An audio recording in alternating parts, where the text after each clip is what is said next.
Okay mga boss, and meron kaming customer dito, sila Sir Chody. Sa akin si Bossing.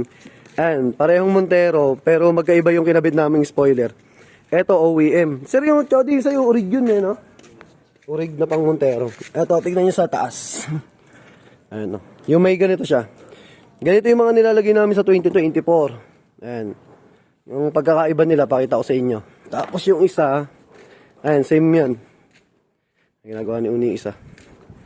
Ito kasi yung sa Orig. Kami rin nag-install na ito. Tingnan nyo, wala yung sa pinakataas to. Tapos mas malapad. Pero pasok yan sa lahat ng mga Montero na ganito yung likod. Parang 2016 up eh. Ayan. So ayun si Bossing. Sir, thank you po ah. Sige po. Ayan yung kay Bossing. So yung pagkakaiba nila. Tingnan nyo to. Meron siya dito. Yung sa original kasi, flat to. Hanggang dito, flat. Yan. Pero pwede rin siya. Kaya sa mga mag-order ng spoiler, dalawa yung pwede nyo pagpilian. Yung ganito naman na design, ayan, kung din yan, pasok din sa mga Montero.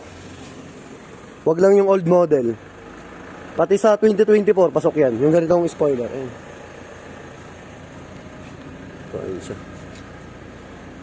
Medyo makitid, tapos pababa. Yung sa OEM, ganyan. Yung sa original, tignan nyo. Kami rin nagkabit na ito eh.